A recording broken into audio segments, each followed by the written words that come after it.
Hey everyone, welcome back to the channel.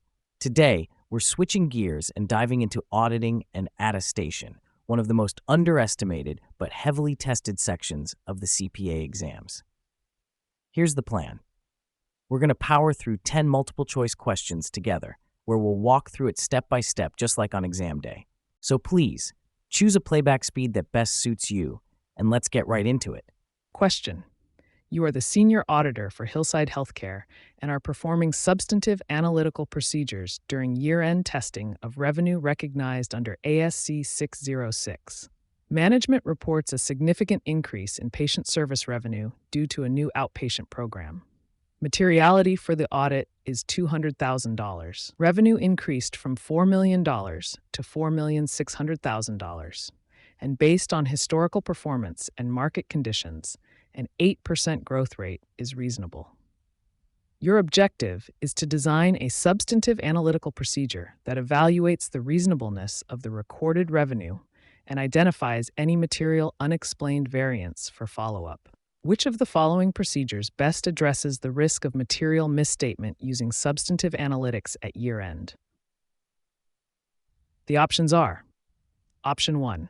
Compare the reported revenue increase to the expected 8% growth to $4,320,000 and investigate any unexplained variance exceeding $200,000. Option 2. Confirm a sample of patient service revenues with patients to verify existence of the outpatient program. Option 3. Review the outpatient program's billing terms for ASC 606 compliance to assess whether performance obligations are properly identified.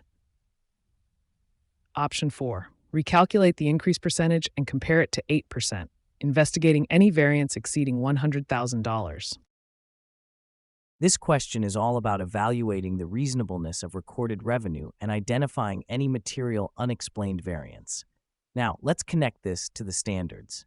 Auditing Standards Codification 520 requires us to develop an expectation, set a tolerable difference, compare actual results to our expectations, and investigate significant differences. In practice, tolerable difference for analytics is often set lower than overall materiality for greater precision. Let's analyze the options. Option 1 is a substantive analytical procedure.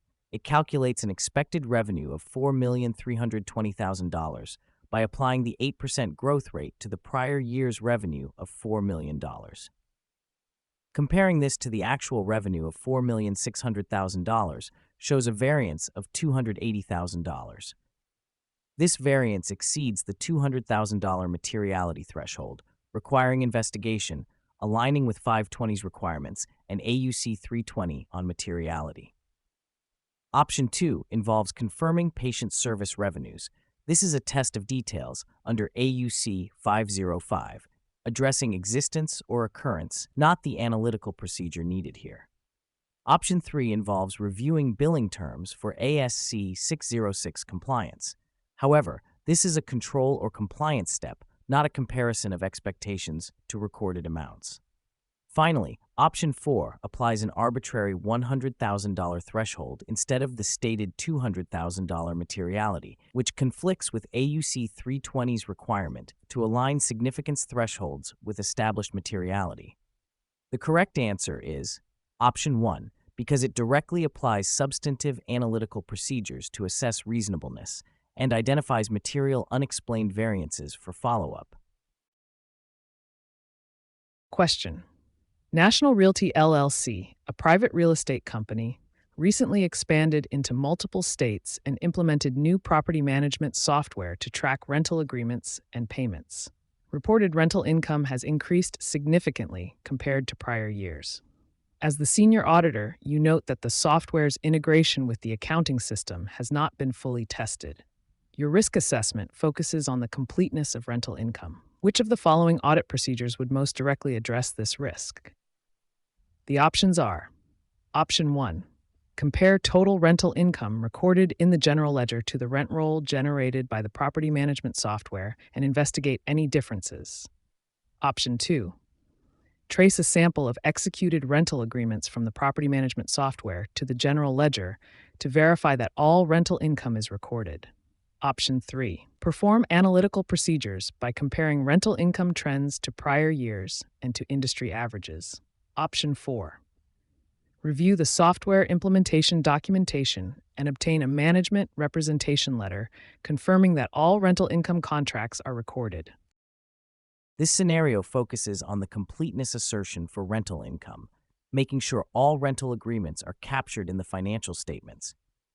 So what's really being tested here? It's about tailoring audit procedures to directly address the risk of unrecorded rental income. Now, let's connect this to the standards. AUC 315, Identifying and Assessing Risks of Material Misstatement, and AUC 330, Responding to those risks. Both require procedures targeted to the specific assertion at risk. Let's analyze the options. Option 1 suggests comparing totals from the rent roll to the general ledger. This is a reconciliation, but it could miss individual omissions if both reports are incomplete in the same way. That's not precise enough for completeness testing under AUC 315. Option 2, tracing a sample of executed rental agreements from the property management software to the general ledger. This is a substantive test of details.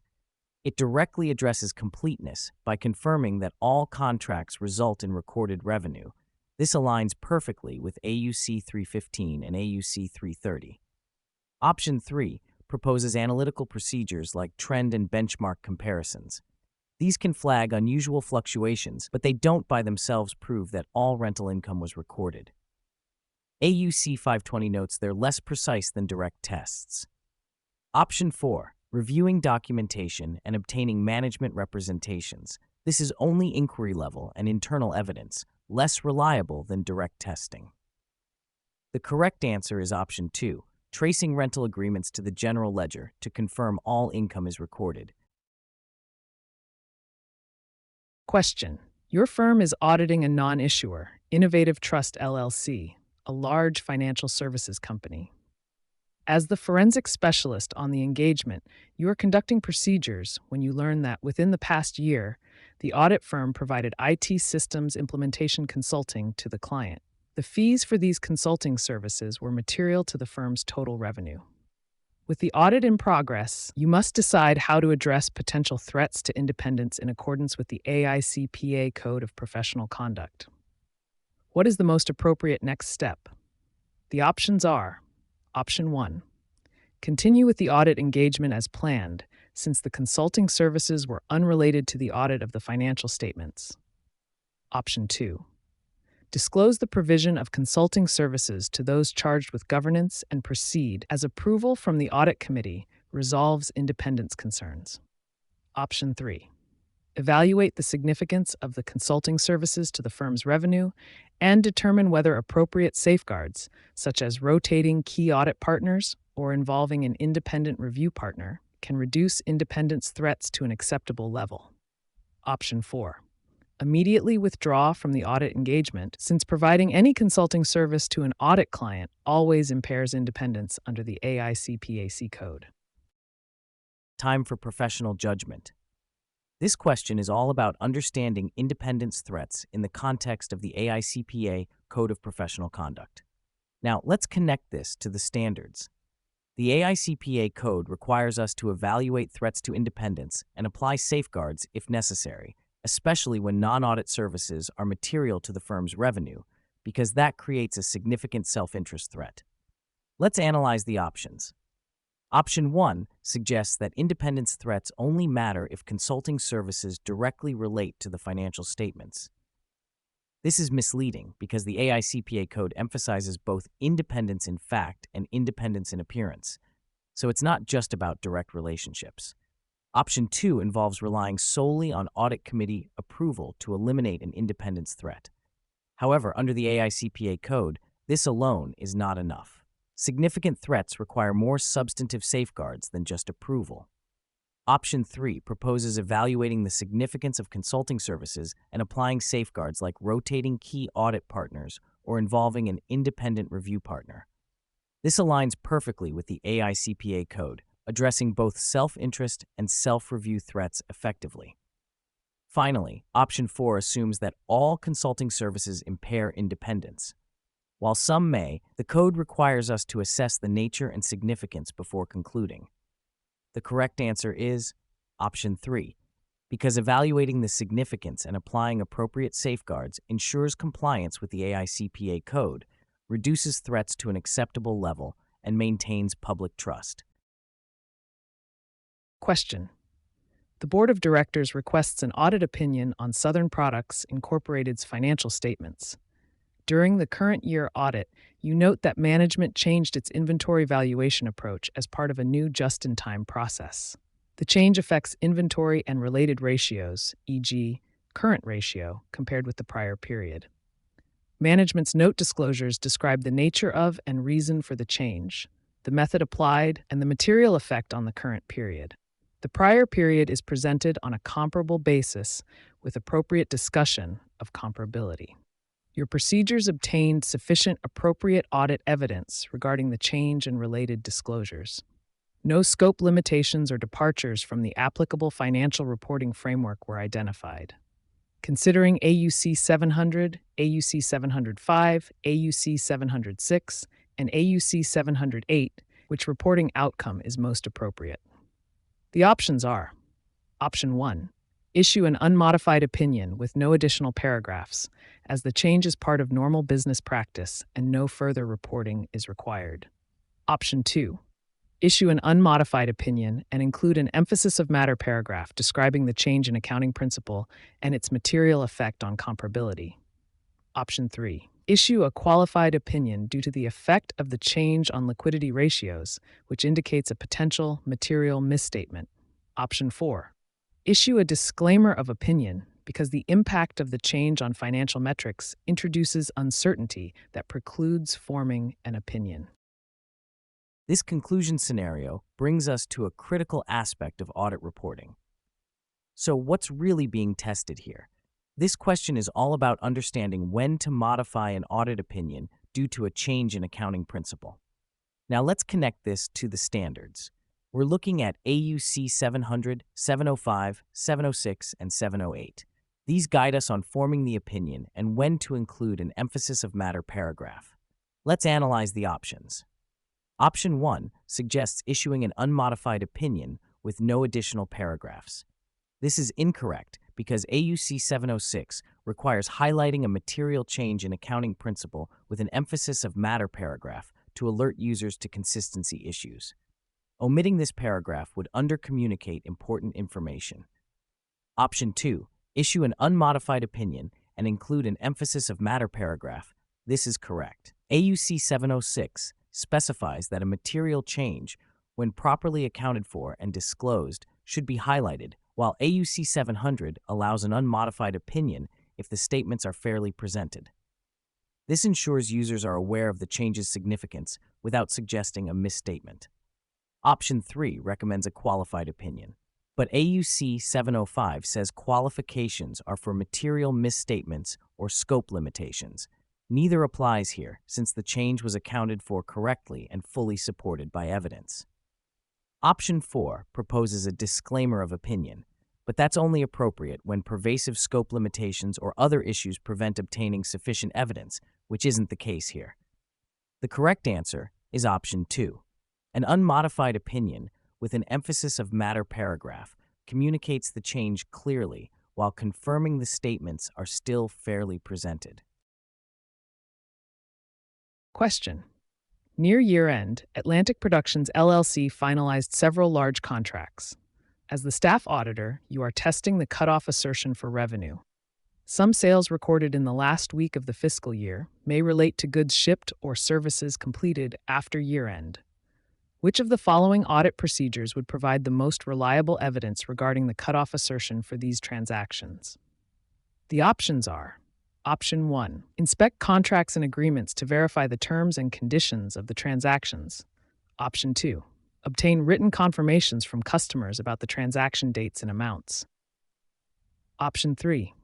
Perform substantive procedures by tracing recorded transactions to supporting documentation such as delivery receipts and service completion reports. Option 4. Compare end-of-year revenue transactions to prior years to identify unusual trends. This procedure selection scenario requires a focus on the cutoff assertion for revenue near year-end. So what's really being tested here? This question is all about ensuring revenue is recorded in the correct accounting period. Now let's connect this to the standards. Under Auditing Standards Codification 500.10, auditors must obtain sufficient appropriate evidence that is both relevant and reliable for the assertion being tested. In this case, cutoff. Let's analyze the options. Option 1 suggests inspecting contracts.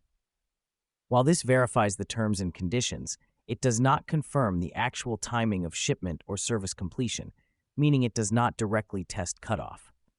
Option 2 involves obtaining customer confirmations. These may agree with the customer's records, but they don't necessarily provide reliable proof of when the goods were shipped or the services were completed. Option 4 proposes an analytical procedure by comparing revenue trends to prior years. While this might highlight unusual fluctuations, it does not confirm the timing of specific transactions. Option 3 is the correct choice, performing substantive procedures by tracing recorded revenue transactions to delivery receipts and service completion reports directly tests the cutoff assertion. This verifies that revenue was recorded in the proper period by confirming that goods were shipped or services completed before year-end. This approach aligns with AUC 500.10's emphasis on obtaining direct, source-based evidence. Remember, for effective cutoff testing, think of the mnemonic ETCI: evidence, timing, completeness, and integrity. Question. As a senior auditor at Lighthouse Financial, you are finalizing the year-end audit under a tight reporting deadline. During review, you identify that a significant client account, representing 15% of total revenue, is overstated by $500,000. Total revenue is $10 million. Your firm's planning materiality benchmark for revenue was used to set materiality. Additional small misstatements have been identified in other areas, but individually are below performance materiality. Which action best reflects due care and professional skepticism while appropriately responding to the risk of material misstatement? The options are: Option 1. Conclude that the $500,000 overstatement is acceptable, since it equals the planning threshold, and issue an unmodified opinion, noting the deadline pressure. Option 2. Propose an adjustment for the $500,000 overstatement and issue an unmodified opinion without further procedures, since the misstatement is quantifiable. Option 3. Reassess the audit plan and perform additional substantive procedures focused on the misstated area and related assertions.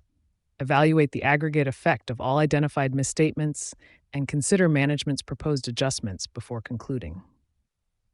Option 4. Discuss the issue with management and accept their assurance it will be corrected next period due to the tight reporting deadline.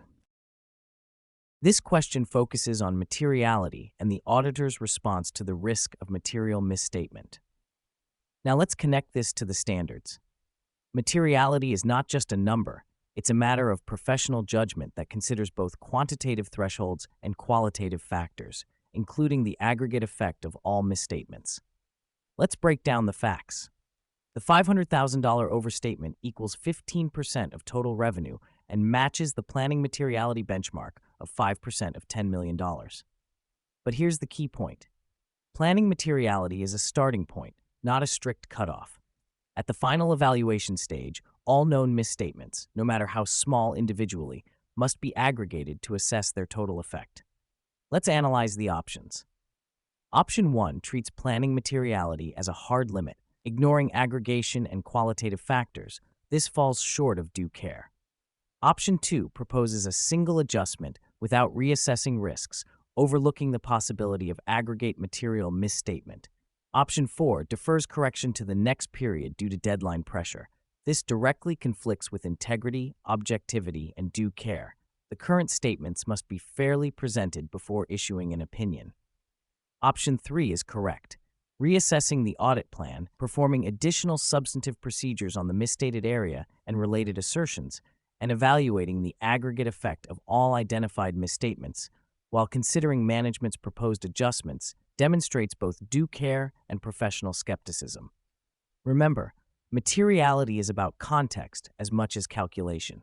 Think ETCI, Evaluate, test, conclude, integrate for a complete and professional audit response. Question.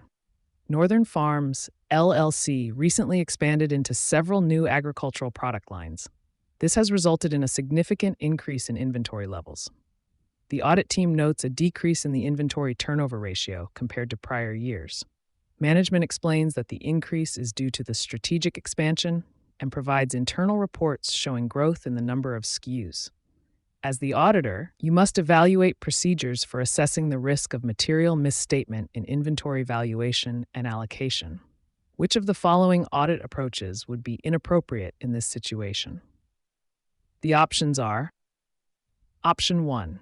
Accepting management's explanation for the inventory increase as sufficient evidence without corroborating documentation. Option 2. Considering the decline in inventory turnover in conjunction with other factors, such as product expansion, before assessing the level of risk. Option 3. Performing substantive tests, including recalculating costs for new product lines and verifying inventory existence. Option 4. Using data analytics to compare historical inventory and sales trends to evaluate the reasonableness of the valuation. This one is all about assessing the risk of material misstatement when it comes to inventory valuation and allocation. Northern Farms has expanded into new product lines, and their inventory levels have shot up. But here's the red flag: inventory turnover has gone down. Management says, don't worry, it's just the expansion. But as auditors, we can't just take that at face value. Let's ground this in the standards. AU-C 315 tells us to understand the entity and its environment so we can identify and assess risks. AU-C 240 reminds us to maintain professional skepticism and to get sufficient, appropriate audit evidence. And here's the part people sometimes forget. AU-C 501 gives inventory-specific guidance. It says we must obtain evidence about inventory's existence and condition, often through physical observation and valuation testing. On the accounting side, ASC 330 says inventory must be measured at the lower of cost or net realizable value. When turnover slows, especially after expansion, there's a greater risk of obsolete or slow-moving items, which could mean a write-down is needed. Now, option analysis. Option 1. Accepting management's explanation as sufficient evidence is inappropriate. Without corroboration, like purchase orders, supplier confirmations, or physical counts, you're not meeting the standards. Option 2. Looking at turnover changes alongside expansion factors is appropriate. Option 3. Doing substantive tests like recalculating costs and verifying existence is exactly what AU-C 500 requires. Option 4. Using data analytics to compare historical inventory and sales trends fits perfectly with AU-C 315 and AU-C 520, so the correct answer is option 1. Strategic expansion might explain the numbers, but it doesn't remove the need to evaluate, test, corroborate, and interpret. Keep that professional skepticism front and center. Question. As the audit manager for Willowbrook Services, you are evaluating the effectiveness of controls over payroll processing performed by an external service organization. A SOC 1 Type 2 report is available, covering the full audit period and describing complementary user entity controls, CECs, relevant to access and change management. Willowbrook's materiality is $750,000. Your planning inputs include expected deviation rate 4%, tolerable deviation rate 6%, and risk of over-reliance 5%. Which action best supports an appropriate reliance decision on the service organization's controls in this context? The options are: Option 1. Rely on the S1 Type 2 report as sufficient evidence of operating effectiveness without further testing, given the low expected deviation rate. Option 2. Calculate the tests of controls sample size using a statistical attribute sampling approach that incorporates the expected and tolerable deviation rates and the risk of over-reliance. Then perform the tests over payroll processing and confirm relevant CUECs are implemented. Option 3. Increase the tests of controls sample size by a fixed percentage to reduce detection risk and perform additional substantive payroll procedures. Option 4. Use analytical procedures such as variance and trend analysis over payroll totals to assess control effectiveness, given the low expected deviation rate. All right, let's dive into this one. You're the audit manager for Willowbrook Services, evaluating payroll processing controls performed by an external service organization. You've got a SOC1, Type 2 report covering the full audit period, and it describes complementary user entity controls, that's CUECs, relevant to access and change management. Now here's the big picture. A SOC1 report can support reliance, but under AU-C 402. It's not a magic golden ticket. You still have to confirm that the CUECs in the report are actually implemented at your client, and you still need sufficient appropriate audit evidence of operating effectiveness. And how do we test that effectively? We turn to AU-C 530 on audit sampling. It tells us to determine sample size for tests of controls based on three key factors: the expected deviation rate, here 4%, the tolerable deviation rate, here 6%, and the risk of over-reliance, also called the acceptable risk of assessing control risk too low, here 5%. Let's analyze the options. Option 1, relying SO1 report, sounds tempting, but it ignores untested CUECs and any scope or timing limitations in the report. Option 3, just bumping up your sample size by some random percentage, is not statistically valid and doesn't link back to those three key sampling parameters. Option 4, using analytical procedures like variance or trend analysis, might identify anomalies, but per AU 520, it doesn't give direct evidence of control operating effectiveness. That leaves option 2. This is the right move. Calculate your tests of control sample size using attribute sampling with the 4% expected deviation rate, 6% tolerable deviation rate, and 5% risk of over-reliance. Then test payroll processing controls and confirm those CUECs are in place. That's precise, defensible, and fully aligned with the standards. The correct answer is option 2. Remember ETCI, evaluate, test, corroborate, integrate. It keeps you from falling into the trust me, it's fine trap. Question. Cascade Industries is undergoing its year-end audit. During risk assessment, the auditor evaluates potential fraud risk in revenue recognition after the controller implements an incentive program rewarding quarterly sales targets. Concerned about fictitious sales near quarter end, the auditor sets preliminary materiality at 5% of total revenue, $50 million, and then applies a 20% reduction to that preliminary materiality amount due to fraud risk. What should the revised materiality threshold be, and which procedure most effectively addresses the identified risk? The options are: Option 1, revised materiality threshold, $2 million. Procedure: perform targeted cutoff testing near quarter end to test occurrence and cutoff assertions. Option 2, revised materiality threshold, $2,500,000. Procedure: review the incentive program design and policies to evaluate behavioral impacts on sales staff. Option 3, revised materiality threshold, $2,500,000. Procedure: perform analytical procedures to identify unusual revenue trends by month. Option 4, revised materiality threshold, $2 million. Procedure: perform component-level analytical comparisons of quarterly revenue and margins to isolate anomalies. Let's break this one down. Cascade Industries is at year-end, and the auditor sees a potential fraud risk in revenue recognition. Why? The controller rolled out an incentive program that rewards hitting quarterly sales targets. That kind of pressure can create a perfect storm for fictitious sales, especially right near the quarter-end cutoff. First, the numbers. Preliminary materiality is 5% of total revenue. Total revenue is $50 million. That's $2,500,000. But because of the heightened fraud risk, the auditor knocks materiality down by 20%. That brings us to a revised threshold of $2 million. That's straight from AU-C 320 on materiality in planning and performing an audit. Now, what's the best way to respond to the risk? Under AU-C 240 on fraud and AU-C 330 on performing further audit procedures, we need targeted procedures that directly address the occurrence and cutoff assertions. That means doing cutoff testing around quarter end. vouching sales entries to shipping and delivery documents, checking the terms, and reviewing returns and credit memos after period end. This is hands-on, transaction-level testing that's built to catch fictitious or prematurely recorded sales. Why not the other options? Option 2 uses the wrong threshold. It ignores the fraud risk adjustment. Reviewing the incentive program design is useful for risk assessment, but it's not enough to detect fake sales. Option 3 also uses the wrong threshold and relies on analytical procedures, which might miss fraudulent entries if they're crafted to blend into normal trends.